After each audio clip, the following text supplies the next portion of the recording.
Views and opinions expressed on the following program are those of the hosts and guests and not necessarily those of the staff or management of KLAV. Welcome to Aspects of Writing with your host, James Kelly. For the next 60 minutes, we'll explore every aspect of writing, including how to create, format, and even sell your work. The phone lines are open at 731-1230. That's 731-1230 or toll free 1-866-820-KLAV. Now, let's get writing. Here's your host, James Kelly. Psst. Psst. Okay, you're on the air. Where's James? Oh my God, I don't know. He was in the green room earlier. He said he had to go to the bathroom. It's got to be stage fright. Well, somebody needs to go get him because we're on the air right now. James. James, we're on the air. Okay, let me know when you're ready. Maybe you didn't understand me. We're on the air now. We're on the air? Oh, crap. Hello and welcome to Aspects of Writing. I'm your host, James Kelly, and this is your first lesson in writing. All right. I would like to thank tonight's guests, Sonia Leeson Cahalan and John Long, and Tito, who isn't really a guest, he's an observer, and Ryan, our production engineer, for helping with this introduction. We did this so let's get to show you just how fun and effective writing can be. I figure now that we got that out of the way, if I really screw up, you won't really know. Since this is my first show, I deem it necessary to tell you a little bit about myself. I was born in Missouri, raised in Bartlesville, Oklahoma. I attended Oklahoma State University and Georgia State University. My field of study was education. I decided not to be a teacher. My real name is James Kelly Goodlett, and I write under the name James Kelly. I began writing when I was out of work. I used to work at the Aladdin Hotel, and when we were all laid off, we were out of work for 3 months. I was sitting at home watching television, and this friend of mine I was living with, she was hooked on One Life to Live in General Hospital. And I said to Marianne, I can't believe you're watching this. She said, well, what's wrong with it? I said, this is just a bunch of, I can't believe it. It's like crap. I said, we could write as good as this. And by the third day, I said to Marianne, why don't we write our own script? And as it turns out, we actually did write the first script. The first script was It Snowed in Las Vegas. And it was about the Mexican drug cartel and how they were passing cocaine through Las Vegas. As it turns out, we worked with Minnie Cudner, who was the sister of Jay Summers. And he is one of the producers of Green Acres, and he was the writer and creator of that series. Jay took the script, and he liked it, and he actually requested we do 16 episodes. So we did. We went back and we created 16 episodes for the television series. After we created the television series, Jay was trying to push it through Hollywood, and at that time, Hotel was about to come out on the television. And so he went ahead and passed on the project. I had no idea what it meant to have a project like that in someone's hand in Hollywood. But that did encourage me to continue writing. From that point on, I continued to write as a hobby. And it wasn't until 1990 that I wrote my first script, The Emblem. The Emblem was based on a dream that I had. And I thought, well, this is kind of interesting. What could I do with a dream? We all go to sleep at night. We all dream. But how often do we write it down? And out of this dream came this government espionage. John, you know a little bit about the book. Can you give us a... Well, after looking through the book and going through all the basic plots that you had told me that you were going to do with this thing, it was really an interesting book because it came from Middle East, and here we are in the Middle East now, so it made the book that much more interesting. With the espionage that came back here to the States, and the chase scenes that were involved, the bombings, and the secrecy that was involved with it. It was an absolutely remarkable book for your first one. Thank you. What I'd like to talk about with that first book is that I was uncertain of myself. And so what I did is I actually attended a series of lectures at Emory University. What helped me with those lectures is that since I was uncertain about where to go with my writing, because I was writing as a hobby, I learned that, first of all, when you write something, regardless of whether it's published or not, you do need to consider yourself a writer. That gives you the confidence that you need to go out there and push your project. And as time went by, I actually was introduced to people who inspired me even more. In fact, a lady who was with the APU, the Associated Press, she had heard, well, she was at the lecture that I was at Emory University, one of the lectures, and she actually, was inspired to read my book when I was just talking about it. So she met with me, she went over it, and then she called me to her home and she critiqued it. And her reason for critiquing it was that she wanted to write an article about people who self-publish.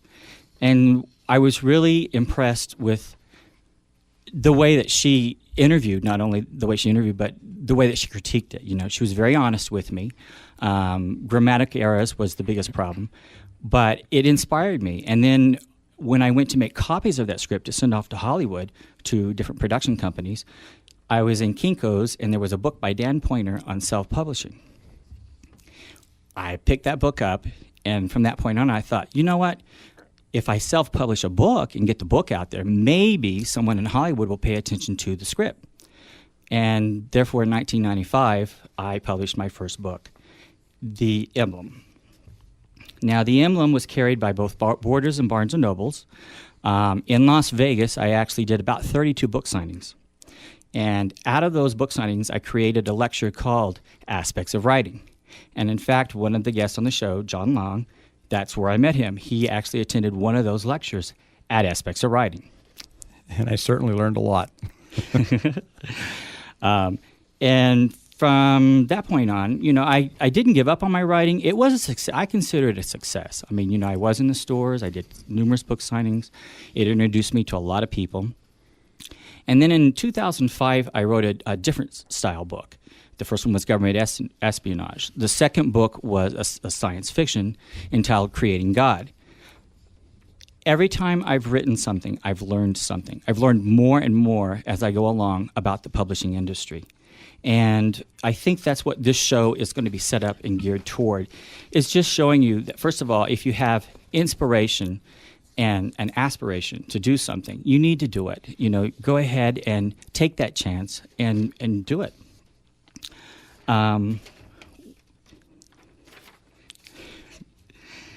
Excuse me one moment. Go ahead, John. I was just going to say, you did some children's stories too, right? Yes, I have written. I've written 3 children's stories. Yeah. They have not been published, though. I recently helped one of the guests on the show, Sonia. Sonia's sitting right here. She's as nervous as I am. And actually, Sonia came to me, and I helped her write her memoir. And I helped direct the book. I also edited and typeset and designed the cover, formatted the book, presented it to the printer, and I helped her launch the book and created her first book signing for her. I also helped build her website, which is very important when you're out there and you're in the publishing industry, or in the world of self-publishing anyway. You do need to have a website. That's very important because people want to go and see and learn more about you. Mm-hmm. One of the things that we did with Sonia's book is because, funds was always it's a question for a lot of people in the self-publishing industry. So we actually created a site on Kickstarter.com to help raise the funds to publish her book. When we had the launching for the book, Darylyn Davidian, who is an executive producer for this station, actually was invited to that function. And it was from that introduction to her that she asked if I could come up with a format for radio for writers and authors. And pretty much that's how this show came about. Before I introduce my first guest, I would like to share a few fun facts with you. John, would you like to read the first one? The first one is about the New York Times, where it reported, according to the survey, 81% of the people feel that they have a book in them and should write it. If you do the math, That represents over 200 million people in the U.S. who want to write a book in their lifetime. I think it is obvious why self-publishing is thriving as never before. Another fun fact is that consumers in the Northwest spend the most on reading materials, while spending is the lowest in the South. Also, over 20% of online sales are of titles not available in traditional brick-and-mortar stores, and the projections are that 1/3 of all books will be sold, via the internet in the near future. Probably they are now. From 8,000 to 11,000 new publishers enter the field of writing every year. That's a lot of publishers, and keep in mind most of those are self-publishers. Many of the famous authors and their books were rejected multiple times, and I'm sure most people have heard this. Publishers, for instance, turned down Richard Bach's Jonathan Livingston Seagull no less than 140 times. Stephen King's Carrie was turned down 30 times, and J.K. Rowling's original work was rejected 12 times. And it's interesting also to note that E.E. Cummings' first work, The Enormous Room, which was considered a masterpiece, was ultimately self-published, and he dedicated that book to the 15 publishers who rejected him. That's pretty interesting. And what am on a book is the most important. 75% of 300 booksellers surveyed, half from the independent bookstores and half from the chains, identified the look and design of the book cover as the most important component. They agreed that the jacket of the book is primary real estate for promoting a book.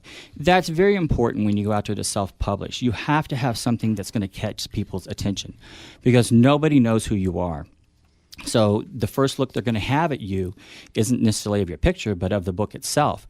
And if it's got a cover that's going to attract them to pick it up, then the next thing they're going to do is flip it over and read it. And that is what really sells that book, is whatever that little blurb is on the back of that book. Mm-hmm. And that's where it's important to get your book facing out at the bookstores, because otherwise, if you get the binder end out, you don't get that much of a viewing by customers as they're walking through the store. Absolutely. And 78% of titles published come from a small press or self-publisher. Bookstore sales by month would surprise the average consumer. You probably think December is the highest month for book sales. However, January, August, and September are the highest due to the university's book sales. The lowest month is April. It's important to note that because when you're going out there and you're producing your own book and you're trying to get it out there on the market, you need to know, what the feel is for the market and when the best time is to present your book, for book signings or events or whatever. I like this one. Nonfiction typically outsells fiction by 2 to 1. And why would you like that, Sonia? Because my book is nonfiction. Yeah, actually, that's kind of interesting. And if you look at all the statistics for memoirs, they tend to outsell, even on e-books, everywhere.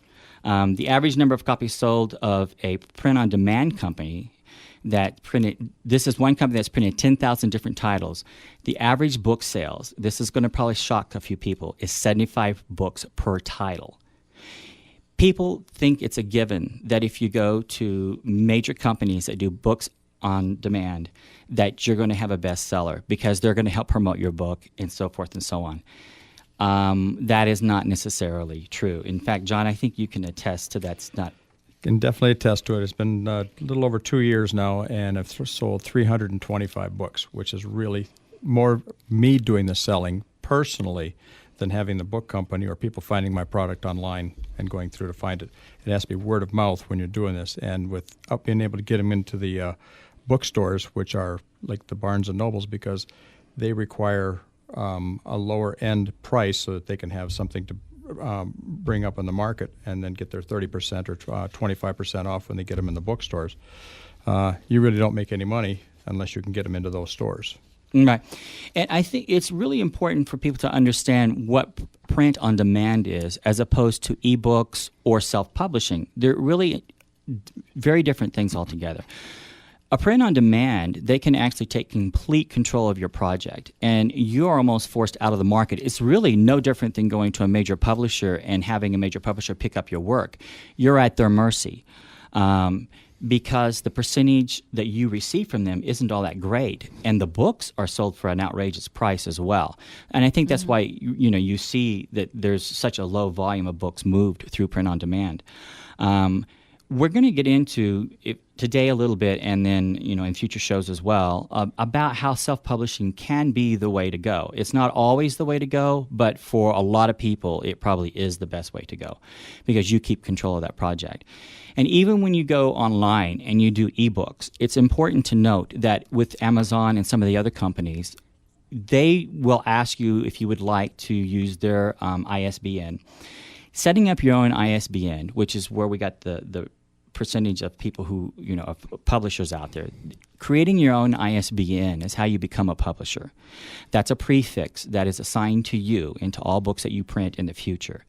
When you apply for an ISBN, you are now a publishing company, and you're publishing your own work. And it really isn't that difficult to do. You go through R.R. Bowker, and you just apply for it. And, they'll assign you, I think it's 100 is the minimum they'll assign you, that you could print 100 books. So it's important to note that you want control of your project. So when they ask you if you would like to use their ISBN, my recommendation is apply for your own ISBN, even in doing an ebook, and that way you have complete control of your project. Because those ISBNs can also be used when you do your paperback and your hardback books.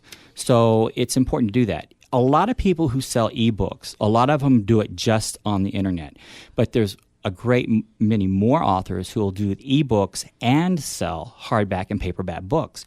The reason for that is oftentimes someone will get an ebook and they liked it so much they want the original copy.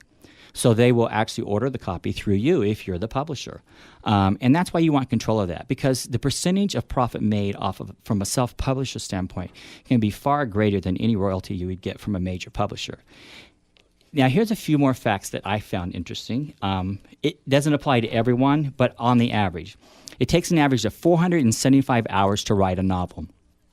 Fiction is considered successful if it sells 5,000 copies.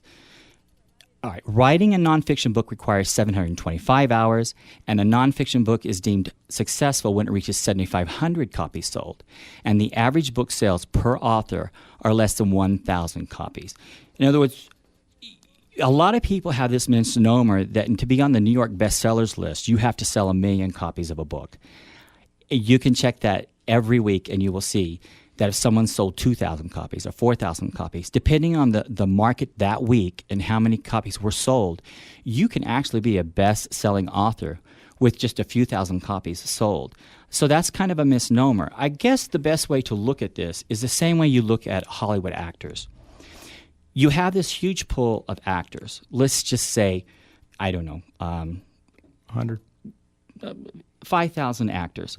Well, you probably have maybe 80 people at the top of that who are making the majority of the money. Your average actor only makes about $15, $16 an hour in reality in shooting a movie.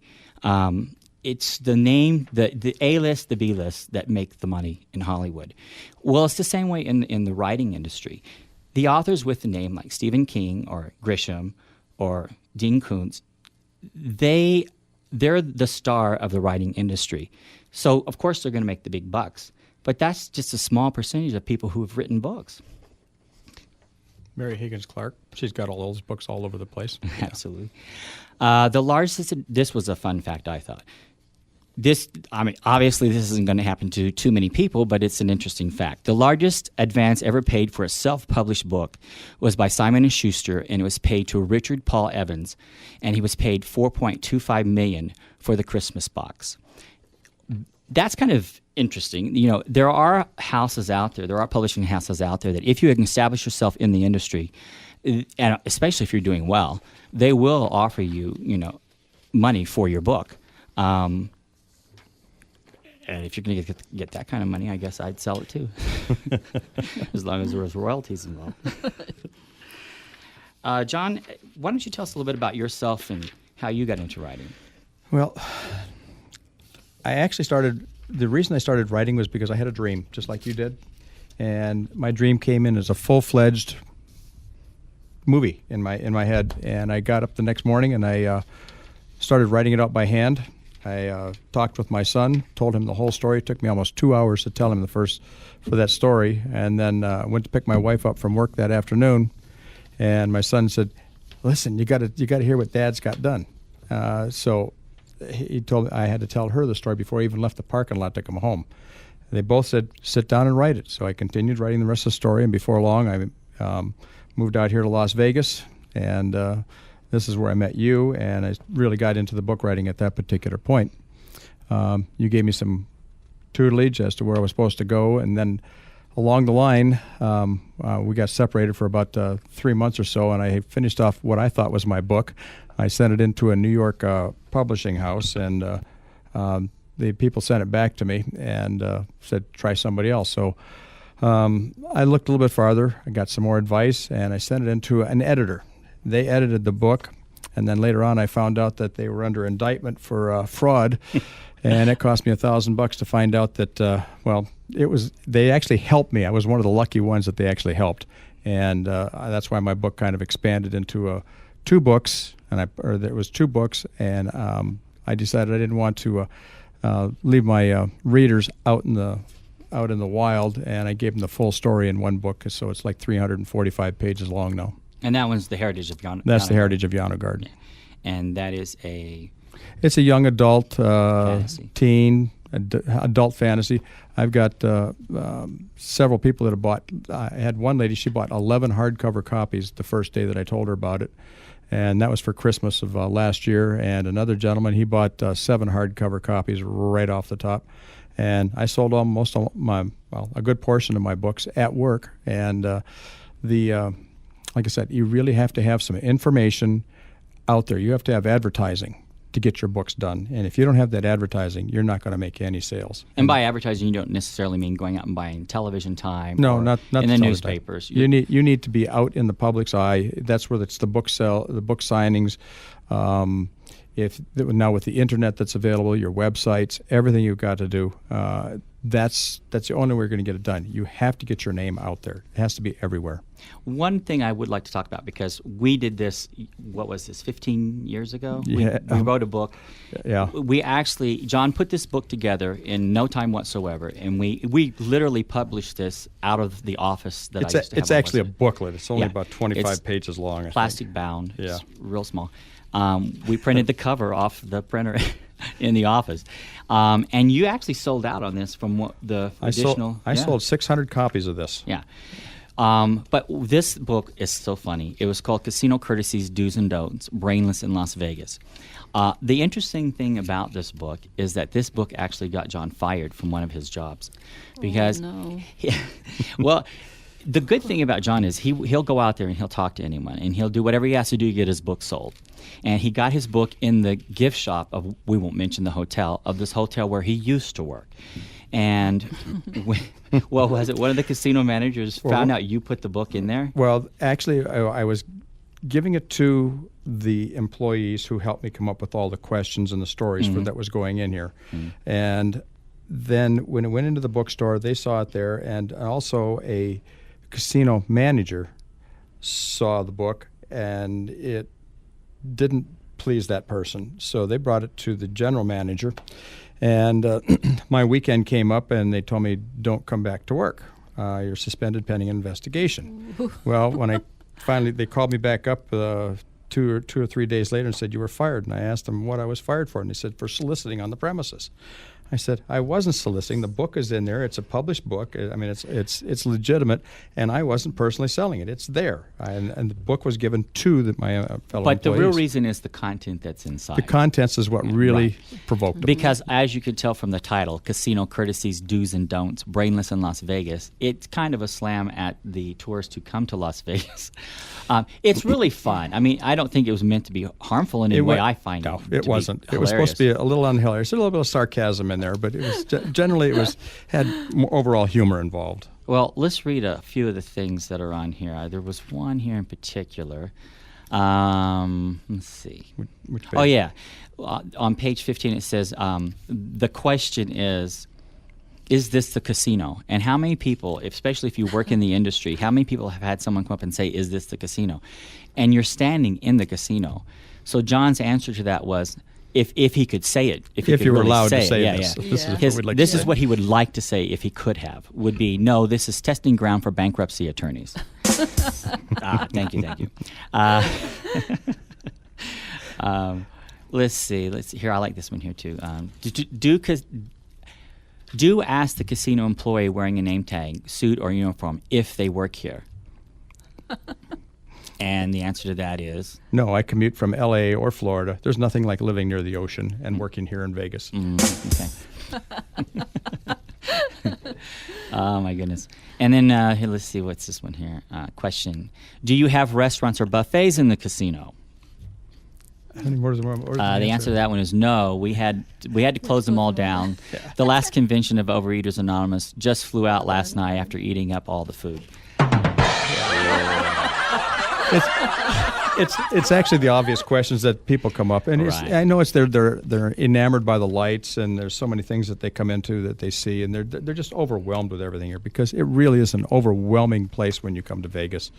And I got one more question and answer, and it says, "Do ask what time does the 10 o'clock show start?" Like Jeff Foxworthy says, "There's your sign." And I wrote back in, it starts at midnight on February 29th. There you go. Yeah.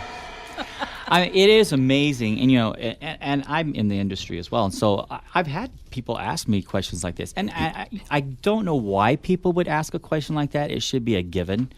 I actually worked at the same hotel you did. Yes. And I do recall people saying, "Do you work here?" Yeah. And, you want to say something like, "No, I commute from Florida."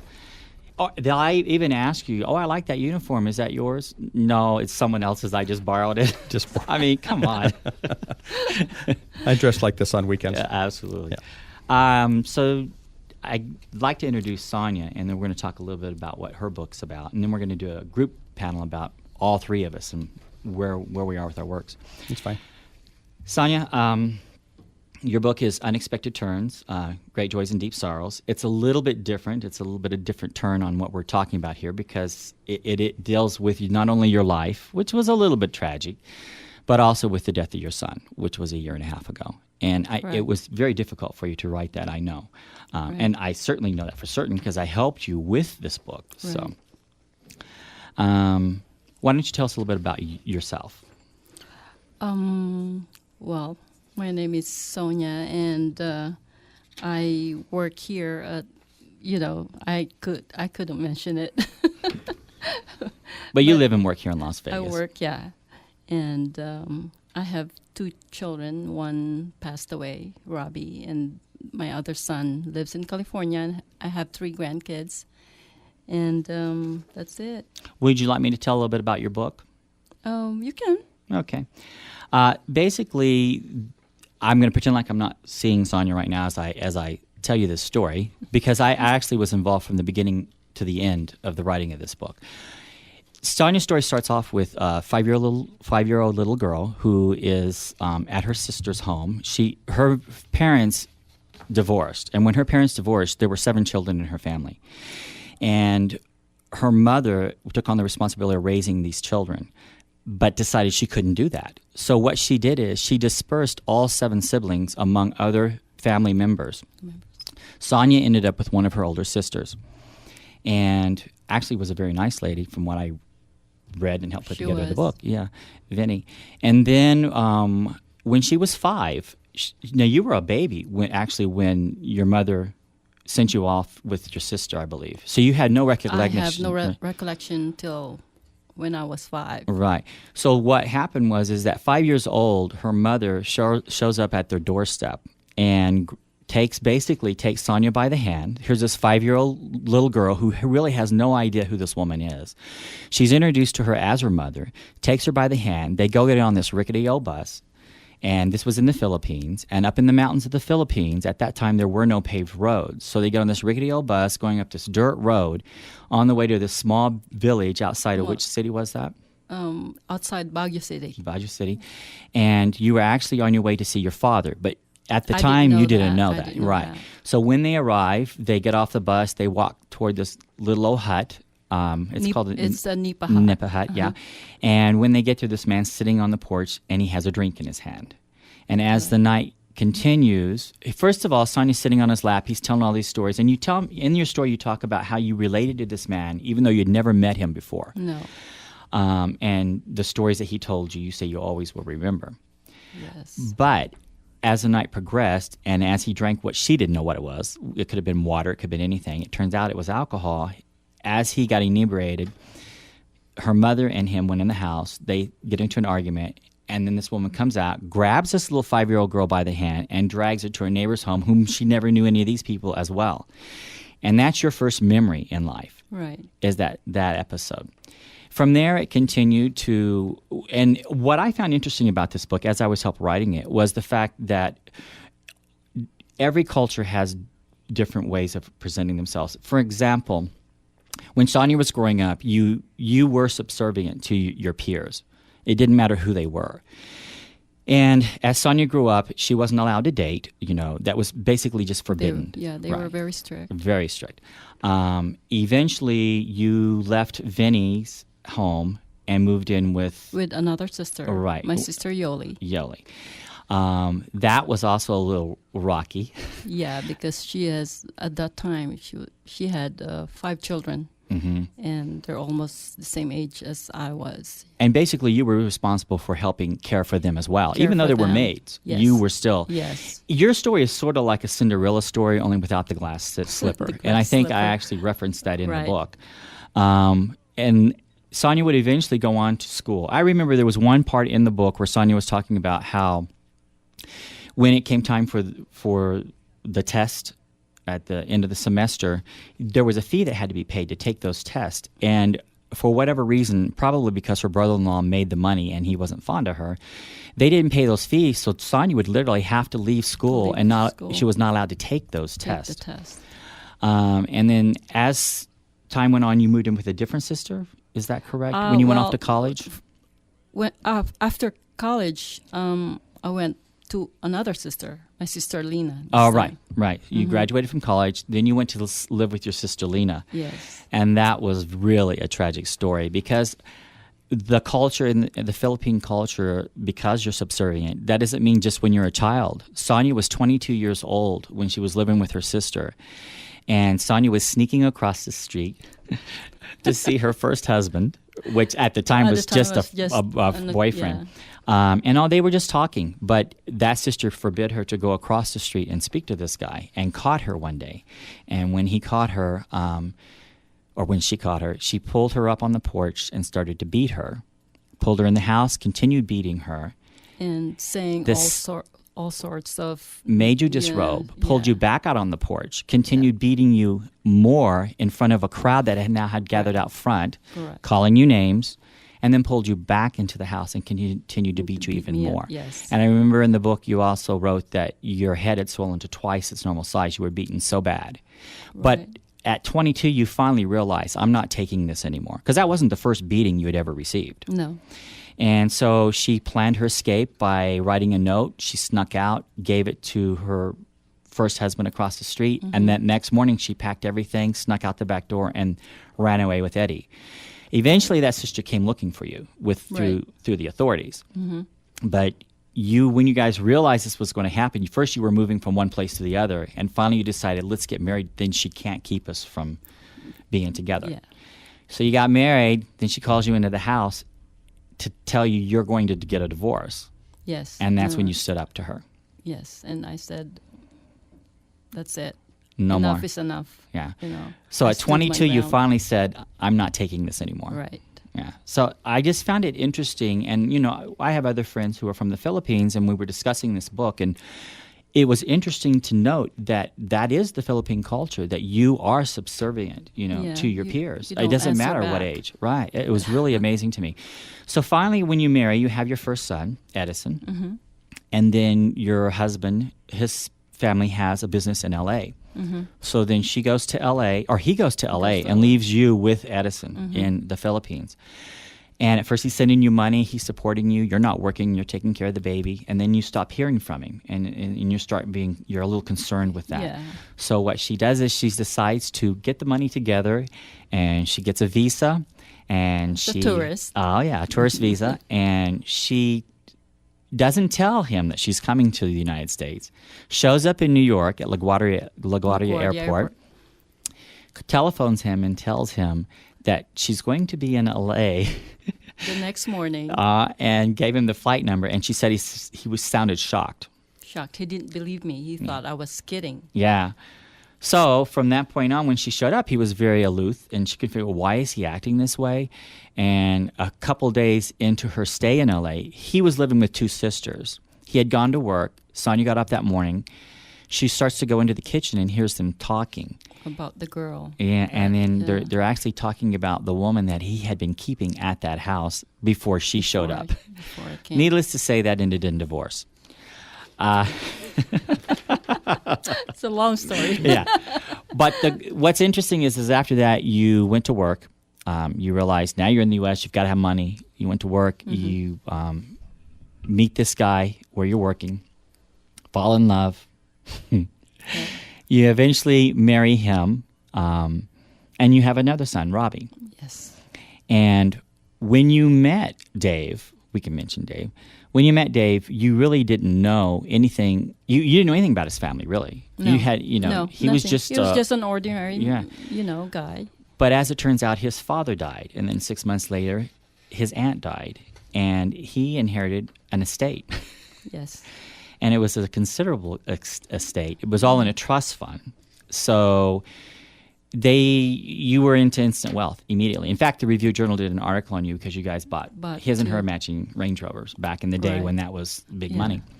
From that point on, for 17 years, you and Dave were together, I believe. Yes. You had a great lifestyle. Mm-hmm. Robbie, your son, everything was great. And then the problem is he had a drinking problem, and you decided you didn't want to tolerate this no more. So you separated. And actually, you ended up divorcing. Yep. And after you divorced him, a couple of years later, he died. Correct? Yes, he died. When he died, the money that he had went back to the trust fund. No, it didn't. It went to Robbie. Well, it went to your son. Yes, right. Yes. Because he was a son. But then when Robbie died, because her son eventually, at age 20, almost 23, Robbie died. Yes, almost 23. And so all that money went back to the trust fund. Yes. So not only did you deal with the death of Dave, but then just a few years later, Robbie died in a tragic accident. Correct. And so your whole life was constantly just one turn after another. And thus, that's where the title Unexpected Turns came from. Right. That's pretty much your story in a nutshell, wouldn't you say? Right. Yep. That's it. And that's what the book's about, And I think what I liked about the book the most was when it's so important, because I had a brother who passed away, and I saw what my mother went through, and it's so important for when you can relate to what someone's going to, and I think you verbalized that real well about what the suffering is and how you have these emotions one day, and let's say, for instance, one day you're cursing God because he took your son, and then the next day you realize, well, maybe there was a reason for this, and so you can be thinking one thing one day, and the next day you can have an entire different thought. Right. So that's what I liked a lot about the book. It's real, It's real. It's real. What do you think you've learned about writing this book? I learned a lot from you, all the aspects of writing, and it's just I learned that,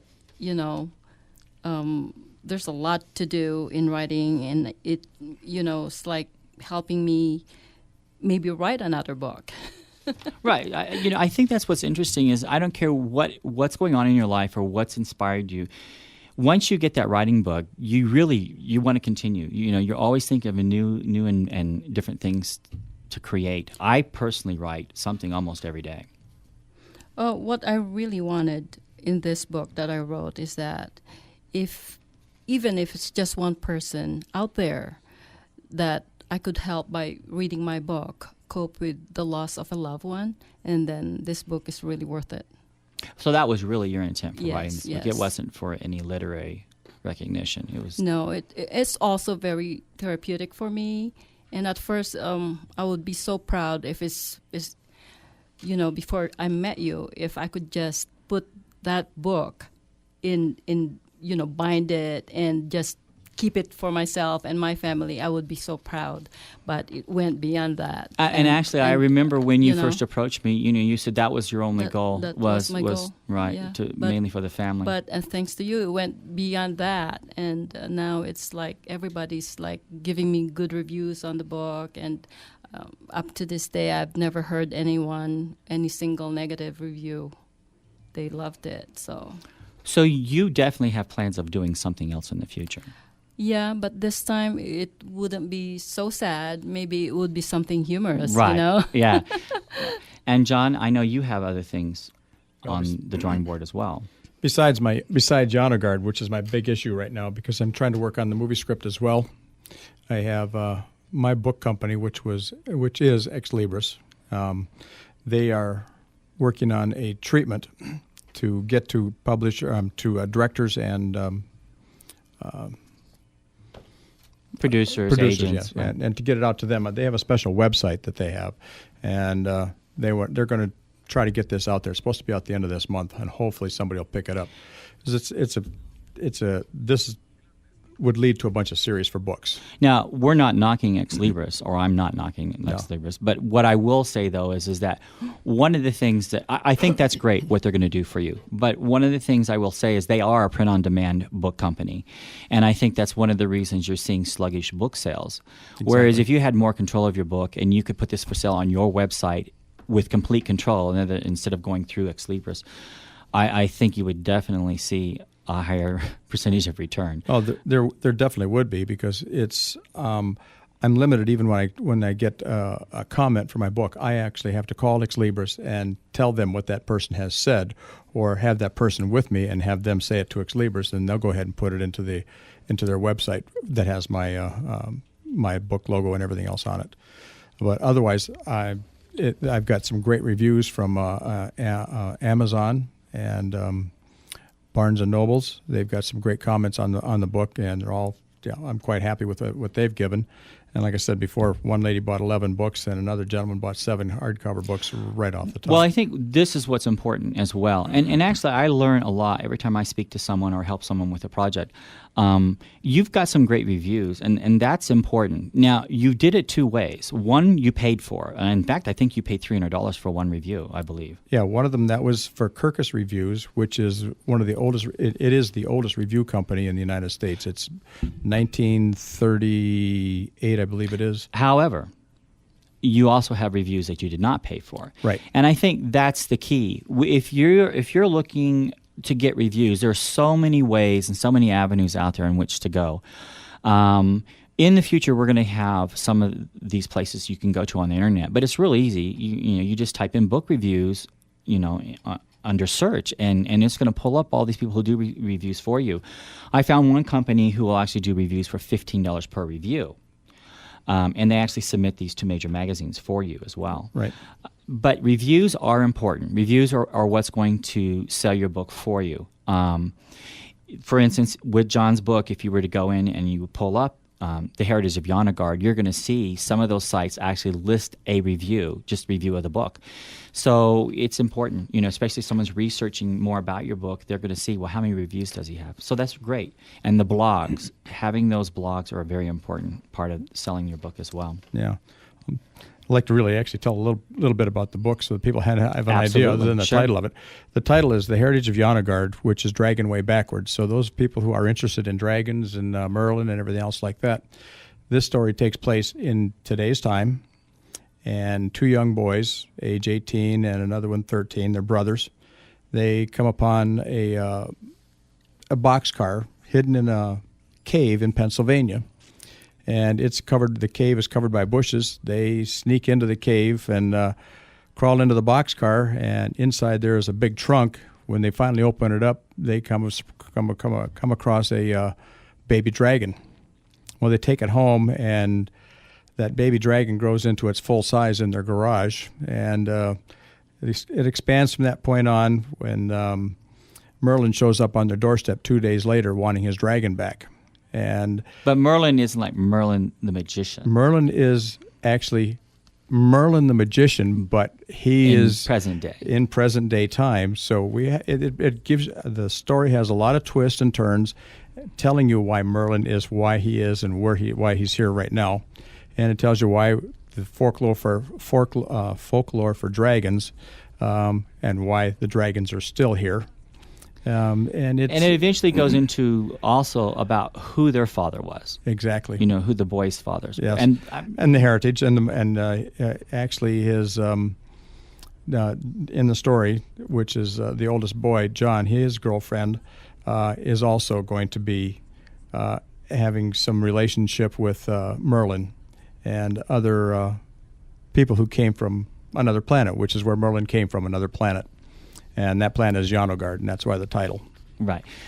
So, I think when we first met, when you actually came to Aspects of Writing, the lecture group that I had, and then that turned into a publishing company. You actually came to my office and would work on that. We actually worked on the script together for that. We did the movie script, the first portion of it. But then I expanded the book, another full book. Yeah. So, but you couldn't possibly expand that movie script any further. No.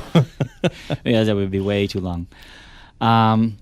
One of the things that is important to understand here when it comes to creating something, not so much for Sonia, because Sonia's is a memoir, and so her story is set in stone. I mean, that's her life story. But what's interesting about the writing aspect is that, particularly with your book and mine, I remember when I wrote The Emblem, it was also based on a dream, and in my dream, I wrote this. I actually started dreaming this. I would get up periodically through the night, write into my word processor what I was dreaming, and then I would go back and think, I got to pick up where I left off. This is so good. But I only had 3 characters, and that's what is interesting about writing. I mean, if you have an imagination, you can take it anywhere you want to go. Right. And what I found fascinating too is out of the 3 characters, I had Nikki, I had Colonel Warren, and I had Zace. But as I was writing, because of it being government espionage, obviously there's other people in the government. I created these characters. And I remember at one point when I created Stuart, who was this buddy that Zace was going through the Secret Service with when he was going through training. And then I sent them to Savannah. He and Zace and his girlfriend Nikki were going to Savannah, and he was going to propose to her. Then I'm thinking that would be odd. Why would he invite this guy who's with the Secret Service to go with him on this vacation when he's there to propose to his girlfriend? Then I thought, well, why don't I give him a girlfriend? And then it would make more sense if they're there as couples. And my point is that this is how you expand your work. You may have an outline and you may have just a few things written down, but as you write, you have to allow your imagination to just flow freely. The story builds itself as it goes along, and that's the only way it's going to do it. Because I read something a long time ago. It said, as you're writing, you're going to find out that you have your one character, like you just said. You had 3 characters, and you had to expand. You got to take reality and put some of the reality in there, and let your mind wander, and take some of you to expand your inner self, I guess, to develop your own characters. I actually remember there was one scene I had to write. There was a really, really bad guy in my book. I created a character named Vinton. And it was my book's a little bit about the Middle East, actually, and this medallion that has a significance to this military base that was going to be built in the Middle East. And one of the things that Vinton was doing is he was trying to find who has this medallion. And so he goes to the secretary of Colonel Warren, actually, and he's there he thinks she has it. And when he knows that she has it, actually, but she had just passed it on to someone else. And there was a scene in there this was when I feel like I really became a writer, because there's a scene in there where he has to get the information out of her, and she's refusing to tell him. And he went into that house with the intentions of killing her. He had no intentions whatsoever of leaving without making sure she was dead, because he didn't want her to pass on any more information. And he played games with her, and I'm thinking, who writes this? Where does this come from? And it was really scary for me to write that, because I'm thinking people are going to read this and they're thinking, you have a sick mind. But when you're writing something, you have to let it flow, and you have to be that character. You have to say, well, what would this person really do?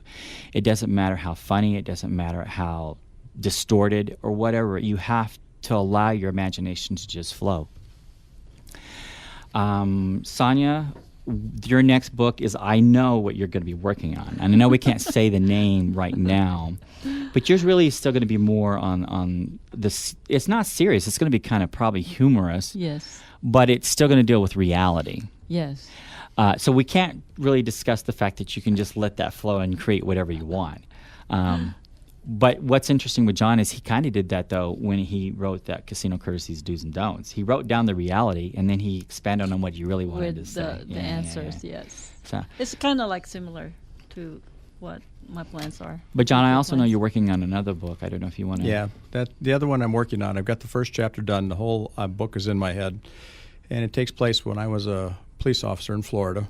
And I'd heard some stories about a really bad guy. And he's a murderer.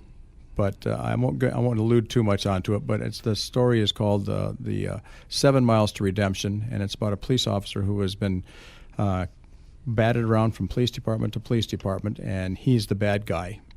And each police department doesn't want to have the stigma of this bad guy that's been committing murders on their department, because they took him in under good faith, and he was a good storyteller. But as they find out more and more information, he just seems to leave and goes to the next police department. And they say, well, they give him all the good recommendations as he goes from police department to police department, but he commits murders in every one of those police departments he works for. Now, this is a true story.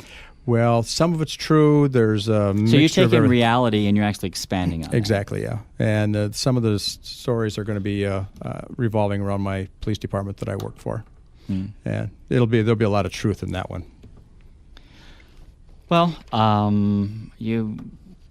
I've got a couple other stuff, a couple other books I want to do, and there is going to be a sequel for the Heritage of Yaunagard if it picks up and does what it's supposed to do, or what I'm hoping it to do. And like you said, we got time to write. That just, as creative people that we are, the words just keep wanting to fly onto the paper.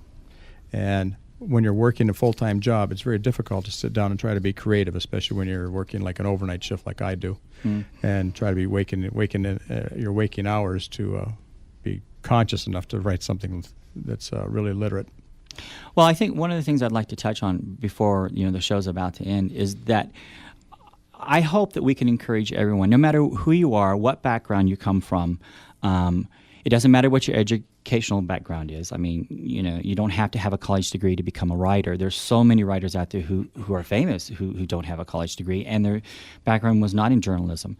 So it's important to understand that you can, write if you have that desire. The most important thing to remember is it's always going to be in your mind until you put it on paper. You have to write that first sentence. And I work with someone who got these great ideas, but he has to put them on paper. I always say, write the first sentence. If you can write the first sentence, The rest then will you follow. can. Yeah, absolutely. You can write the rest of the book.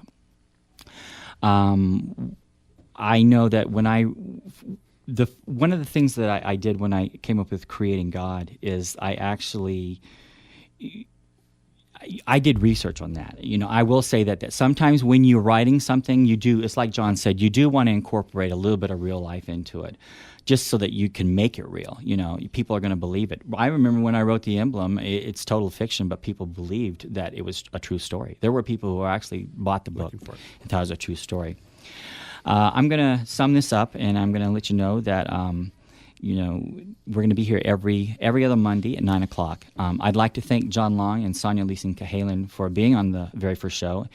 And you can find links and information on both of tonight's guests on my website at aspectsofwriting.com. Aspects of Writing broadcast live, like I said, every other Monday on KLAV. Future air dates for the show can also be found on Aspects of Writing. That's www.aspectsofwriting.com. Or you could go to the KLAV website for a link. When you go to the Aspects of Writing website, please sign our guest book. You can post questions or comments on our guest book, and there's an email there as well. And just in case you need to know, our email address is aspectsofwriting@yahoo.com. Remember, if you can dream it, you can write it. Thank you for listening to Aspects of Writing right here on KLAV. Thank you, James. Thank you, James.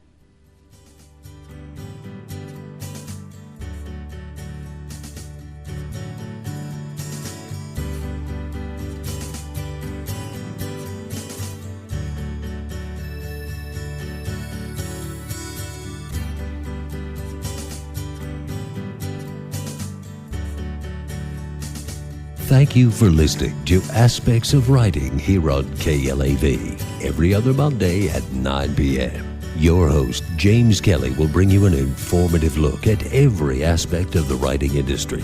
Guests on the show will share their experience and what inspired them to write. Together, we will explore every aspect of writing, including how to create, format, and sell your work. So join us every other Monday for Aspects of Writing right here on KLAV.